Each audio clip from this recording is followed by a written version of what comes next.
Avec le temps, on réfléchit, avec le temps, on change, mais est-ce qu'on change vraiment?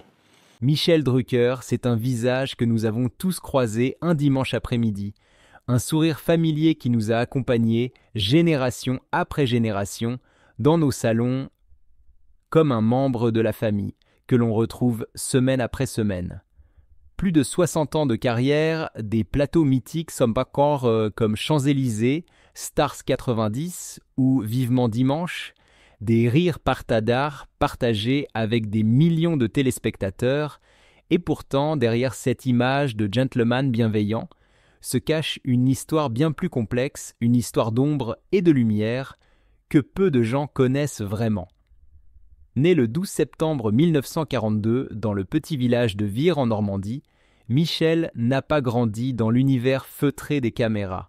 Il a grandi dans une famille où le devoir et l'exigence régnaient.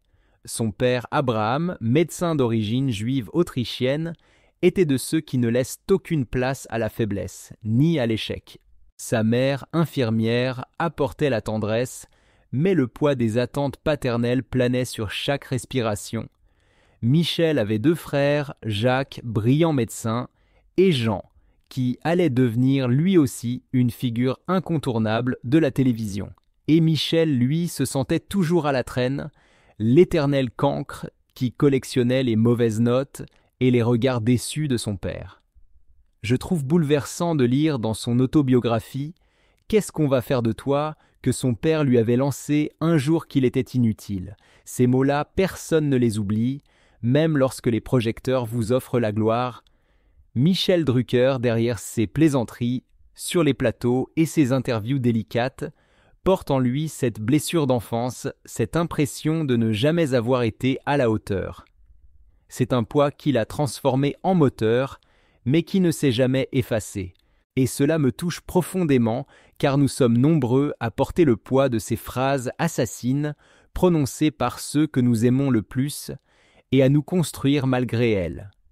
Il y a dans le parcours de Michel une force discrète, une résilience silencieuse. En 1973, il épouse l'actrice Dany Saval et ensemble, ils construisent une vie de famille discrète, loin des scandales et des paillettes inutiles, une rareté dans ce milieu où tout s'expose et se vend. Tout au long de sa carrière, Michel a su rester élégant, fidèle à ses valeurs, à cette idée simple mais précieuse qu'être à la télévision, ce n'est pas écraser les autres pour briller, mais savoir écouter, mettre en lumière, donner la parole. Mais cette élégance cache aussi des douleurs plus profondes, des pertes familiales qu'il n'a jamais vraiment surmontées. Son frère Jean, à qui il était profondément attaché malgré la rivalité silencieuse instaurée par leur père, est décédé, laissant un vide immense dans sa vie. Michel a souvent évoqué, avec pudeur, combien cette perte l'avait marqué, combien elle avait ravivé ses blessures d'enfance. Il n'y a pas de caméra pour filmer ce genre de chagrin, pas de lumière qui puisse l'adoucir. Ce qui me fascine chez Michel Drucker, c'est cette capacité à transformer la douleur en douceur. Alors que beaucoup dans ce milieu se durcissent avec les années, Michel, lui, a toujours conservé cette bienveillance, cette capacité à rire de lui-même, à mettre à l'aise ses invités, à créer un espace où l'on ose se confier même devant des millions de téléspectateurs. Il n'a jamais eu besoin de hausser le ton pour exister, jamais eu besoin de scandale pour attirer l'attention. Sa présence suffisait. Il y a quelque chose de profondément humain chez Michel, dans ses silences comme dans ses éclats de rire. Il a compris, mieux que quiconque, que le micro et la caméra pouvaient être des armes de pouvoir, mais qu'ils pouvaient aussi être des instruments pour éduquer, éveiller, rassembler. Et c'est ce qu'il a choisi de faire, chaque semaine, sans en faire une grande déclaration, simplement en étant là, fidèle au poste, fidèle à lui-même. Dans un monde où le bruit est devenu la norme, où les débats se transforment en combats de coqs sans intérêt, la douceur de Michel Drucker est un rappel précieux qu'on peut être puissant sans être brutal, qu'on peut toucher les gens sans les écraser, qu'on peut divertir tout en donnant du sens. Il prouve qu'il est possible de durer sans se trahir, de traverser les décennies sans perdre son âme, d'exister sans écraser. Son parcours nous enseigne que le succès ne se mesure pas seulement en part d'audience ou en durée d'antenne, mais dans l'empreinte que l'on laisse dans le cœur des gens. Michel Drucker a su créer cette empreinte, non pas en cherchant à plaire à tout prix, mais en restant fidèle à ce qu'il est. Un homme qui, malgré ses blessures, malgré ses doutes, a choisi de continuer à avancer, à construire, à tendre la main. Et c'est cela pour moi la véritable leçon que nous laisse Michel Drucker. Croire qu'il est toujours possible de transformer nos fragilités en force, que nos blessures peuvent devenir des tremplins, que même les mots les plus durs reçus dans l'enfance ne nous condamnent pas à l'échec. Michel nous montre que l'on peut être brisé à l'intérieur, porter des cicatrices invisibles et pourtant continuer à bâtir pour soi, mais surtout pour les autres. Cette remarque assassine de son père est restée gravée dans l'esprit du jeune Michel, une petite phrase qui résonnait dans sa tête pendant ces nuits solitaires où, à l'abri des regards, il laissait couler des larmes qu'il cachait soigneusement au monde. Car derrière le sourire chaleureux de l'animateur que nous avons appris à aimer, il y avait cet enfant qui, même devenu adulte, continuait de se demander s'il était assez bien, assez fort, assez digne d'être aimé pour ce qu'il était vraiment. Cette tristesse s'est encore amplifiée en 2003 lorsque son frère Jean est décédé, emporté par une maladie cardiaque. Jean n'était pas seulement un frère, il était un modèle, un complice, un ami, celui avec qui Michel partageait ses doutes, ses rêves, ses petites joies simples.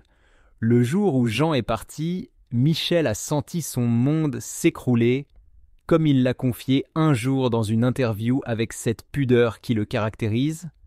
Chaque soir, il pleurait en pensant à toutes ces discussions qu'il n'avait pas eues, à ces silences qu'il n'avait pas su combler, à cette tendresse fraternelle qu'il n'avait pas toujours exprimée, prisonniers qu'ils étaient des attentes familiales et des chemins professionnels qui les tenaient éloignés.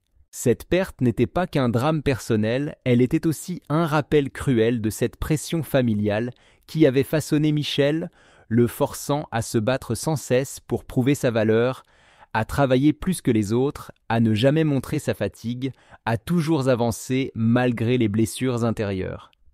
Sa carrière, que beaucoup résument à un parcours sans faute, est en réalité le récit d'un homme qui a connu les hauts vertigineux et les bas douloureux, qui a goûté au succès mais aussi à l'amertume des échecs, qui a appris à se relever chaque fois avec humilité. Michel Drucker commence son aventure télévisuelle en 1965 au sein de l'ORTF comme journaliste sportif. Très vite, sa voix grave et posée, son style naturel qui tranche avec l'excitation forcée de certains commentateurs, séduisent le public. Il devient commentateur lors des grands matchs de football, un métier qu'il adore mais qui le place sous une pression constante. Chaque mot compte, chaque silence est scruté, chaque erreur se paye cash. Les années 1980 marquent un tournant. Michel quitte le monde du sport pour se diriger vers le divertissement, un domaine où il va imprimer sa marque de fabrique, celle d'un animateur proche des gens, accessible, respectueux. Il débute les soirées dominicales sur TF1, posant les bases de ce qui deviendra son style inimitable, une capacité à mettre ses invités en valeur, sans jamais chercher à briller à leur place, à créer une atmosphère chaleureuse, même sous les projecteurs. Mais c'est avec Champs-Élysées, sur Antenne 2, dans les années 1980, que Michel atteint la consécration. Cette émission devient rapidement une icône culturelle en France, un rendez-vous incontournable où les plus grandes stars défilent, Johnny Hallyday, Dalida, Céline Dion. Michel a d'ailleurs toujours exprimé sa fierté d'avoir contribué à faire connaître Céline Dion au public français, convaincu dès le premier regard de son talent hors norme. En 1998, il lance Vivement Dimanche sur France 2, une émission qui deviendra un pilier de la télévision française pendant plus de 2 décennies. Chaque dimanche, des millions de Français se retrouvent devant leur écran pour partager un moment de détente, de rire, mais aussi d'émotion avec Michel, qui, d'une semaine à l'autre, offre un espace rare où les personnalités se livrent sans artifice, portés par la bienveillance de leur hôte, et pourtant, le parcours de Michel n'a pas été un long fleuve tranquille. Dans les années 1990, l'émission Stars 90 sur TF1 subit des critiques acerbes. On l'accuse de manquer d'innovation, de s'essouffler, et Michel se retrouve confronté à une presse qui doute de ses capacités, qui se demande si le présentateur vedette n'a pas perdu la main. Ces critiques, Michel les encaisse avec la dignité qu'on lui connaît, mais elles le touchent profondément. Car derrière l'homme de télévision, il y a cet enfant blessé qui, une fois de plus, se demande s'il est à la hauteur. Ce que je trouve admirable chez Michel Drucker, c'est cette capacité à se remettre en question sans se détruire, à écouter les critiques sans se laisser abattre, à transformer le doute en moteur. Il aurait pu se retirer, céder à l'amertume, disparaître dans le confort d'une retraite méritée, mais non. Michel a choisi de continuer, de prouver qu'il avait encore des choses à dire, à partager, à transmettre. Il a compris mieux que quiconque que le rôle d'un animateur n'est pas seulement d'occuper l'antenne, mais de créer un lien, de tisser un fil invisible entre les invités et le public, de permettre à chacun de se sentir accueilli, respecté. Il a fait du plateau télé un lieu d'humanité dans un monde où tout semble se précipiter, où la profondeur disparaît au profit de l'instantané. Aujourd'hui, lorsque je regarde Michel Drucker, je ne vois pas seulement une légende de la télévision française, je vois un homme qui a traversé les tempêtes, qui a connu les larmes dans le silence des coulisses, qui a douté, qui a trébuché, mais qui s'est toujours relevé. Je vois un homme qui, malgré les douleurs, malgré les pertes, a choisi de rester fidèle à lui-même, à cette bienveillance qui le caractérise, à cette douceur qui est devenue sa force. Michel nous enseigne que la réussite ne se mesure pas uniquement en parts de marché ou en courbe d'audience. La véritable réussite, c'est de toucher le cœur des gens, de leur offrir un moment de sincérité dans un monde saturé de faux-semblants. Et c'est précisément ce qu'il fait depuis des décennies, avec humilité et constance. C'est cela, à mes yeux, le véritable héritage de Michel Drucker, nous rappeler qu'il est toujours possible de continuer à avancer, de continuer à croire, de continuer à construire, même lorsque l'on porte en soi des blessures invisibles. Il nous prouve que, oui, on peut être brisé à l'intérieur, mais que cela ne nous empêche pas de rayonner, d'aimer, de transmettre. Et c'est pourquoi, au-delà du présentateur, Michel Drucker restera pour beaucoup un repère, une inspiration, un symbole de cette télévision qui savait écouter et qui, grâce à lui, continue d'exister. Il y a des images qui marquent une carrière, des moments de lumière qui restent dans les mémoires collectives, mais il y a aussi ces instants sombres, loin des caméras, où l'on se retrouve seul face à ses failles, face à ses doutes, face à ses peurs les plus intimes. Michel Drucker, ce visage familier du petit écran, a lui aussi connu ces instants où le masque tombe, où le sourire se fissure, où les larmes coulent dans le silence. Un jour, après un enregistrement, alors qu'il rejoignait sa loge, Michel a pris un journal et est tombé sur un article qui le décrivait comme un présentateur raté. Ces mots ont eu l'effet d'un coup de poing. Lui qui avait donné tant d'années à son métier, qui avait mis tout son cœur à chaque émission, se retrouvait réduit à une phrase assassine écrite par un critique derrière un clavier. Et dans ce silence feutré de sa loge, Michel a craqué. Les larmes ont coulé, des larmes d'injustice, de colère, mais aussi de fatigue. Car ces mots ravivaient en lui cette vieille blessure d'enfance, ce sentiment de ne jamais être à la hauteur, ce regard exigeant de son père qui continuait de le hanter même après toutes ces années. Mais ce n'était pas la première fois que Michel se retrouvait confronté à ses doutes. En 2016, après une carrière impressionnante à la télévision, il décide de relever un nouveau défi, monter sur scène avec un one-man show intitulé « De vous à moi ». C'était pour lui une manière de se livrer autrement, de partager son parcours, ses anecdotes, ses souvenirs avec le public d'une manière plus intime, Il y croyait, il avait travaillé dur, préparé chaque détail, répété inlassablement. Mais le public n'a pas répondu comme il l'espérait.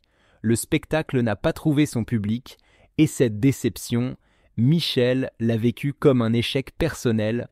Derrière les rideaux, dans l'ombre des projecteurs, il a ressenti ce vide terrible, cette solitude glaciale que seuls ceux qui ont goûté au succès peuvent comprendre quand celui-ci leur échappe. Pourtant, ce qui est admirable chez Michel Drucker, c'est sa capacité à transformer ses blessures en moteur. Ces moments où il a pleuré dans le noir sont devenus des tremplins, des sources de motivation pour continuer à avancer. Car, malgré les critiques, malgré les doutes, Michel a toujours eu cette force tranquille de se relever, de prouver qu'il pouvait encore surprendre, encore émouvoir, encore créer du lien. Son ambition aujourd'hui ne se limite plus à la simple animation d'émissions de télévision. Il a compris que sa mission allait bien au-delà. Michel Drucker veut laisser un héritage, un véritable pont entre les générations, une trace culturelle qui résistera au temps. Il ne se contente pas de divertir, il souhaite transmettre, relier, fédérer. Son plus grand objectif est de rapprocher les stars d'hier et d'aujourd'hui du public, de créer une passerelle entre les époques, entre les artistes qui ont marqué l'histoire et ceux qui écrivent pour les pages de demain. Il le dit avec fierté, vivement. Dimanche n'est pas seulement une émission de divertissement, c'est une chronique vivante de la culture française. Chaque dimanche, il invite des personnalités issues de tous les horizons, des légendes de la chanson aux nouveaux talents, des humoristes aux écrivains, et leur offre un espace où ils peuvent partager leurs histoires, leurs combats, leurs rêves. Ce plateau est devenu, au fil des années, un lieu de mémoire collective, un endroit où les générations se rencontrent et se parlent. Ce que je trouve fascinant, c'est que Michel Drucker ne s'est jamais contenté de surfer sur sa notoriété. Il aurait pu, après tant d'années de succès, se retirer dans le confort d'une retraite paisible, savourer le repos bien mérité après une carrière exceptionnelle. Mais non, il a choisi de continuer, de se battre, de rester curieux, de continuer à apprendre et à transmettre. Il considère que chaque émission est une chance de plus d'apporter quelque chose aux autres, de faire sourire, de faire réfléchir, de faire du bien. Il a compris que la télévision, au-delà des audiences et des chiffres, est un outil formidable pour créer du lien social, pour offrir des moments d'émotion partagés, pour transmettre des valeurs. Michel Drucker incarne cette vision noble de la télévision, celle qui rassemble au lieu de diviser, celle qui élève au lieu de rabaisser, celle qui respecte son public au lieu de le prendre de haut. Dans un monde où tout va trop vite, où l'on consomme les informations comme on consomme un fast-food, Michel nous rappelle l'importance de prendre le temps, de savourer les moments, d'écouter les autres. Il prouve qu'il est possible d'être exigeant sans être ennuyeux, d'être pertinent sans être arrogant, d'être drôle sans être blessant. Son parcours est une leçon de persévérance, de résilience, mais aussi d'humanité. Car derrière l'homme de télévision se cache un être profondément humain, avec ses failles, ses doutes, ses peurs, mais aussi avec une incroyable capacité à aimer, à partager, à tendre la main. Michel Drucker, c'est la preuve vivante que l'on peut être brisé à l'intérieur et continuer à bâtir, non seulement pour soi, mais aussi pour les autres. Ce que je trouve le plus admirable chez Michel Drucker, c'est sa capacité à rester profondément humain, même après toutes ces années sous les projecteurs. Il a su conserver cette bienveillance sincère et cette authenticité rare, même lorsque la vie l'a bousculé, même lorsque les critiques se faisaient dures, même lorsque les épreuves personnelles menaçaient de le briser. Il nous montre, à sa manière, qu'il est toujours possible de transformer nos blessures en force, nos échecs en apprentissage, nos larmes en courage. Cette force tranquille qu'il incarne est une source d'inspiration pour ceux qui doutent et qui traversent des moments sombres, car Michel prouve que le respect de soi et des autres peut être un moteur pour avancer, même dans les tempêtes. Au fil des années, Michel Drucker a dépassé le rôle d'animateur de télévision. Il est devenu un confident pour son public, une présence rassurante que l'on retrouve avec plaisir, Un témoin précieux des évolutions de notre société, un gardien de mémoire collective qui, par ses entretiens et ses émissions, a su recueillir les histoires, les confidences, les émotions de ceux qui ont façonné notre culture. Cette dimension unique, cette profondeur humaine et cette fidélité à ses valeurs font de Michel Drucker bien plus qu'un simple visage à l'écran. Il est devenu une figure irremplaçable de notre paysage médiatique, un symbole de respect, d'écoute et de transmission qui rappelle qu'à travers la télévision, on peut encore toucher les cœurs et relier les générations.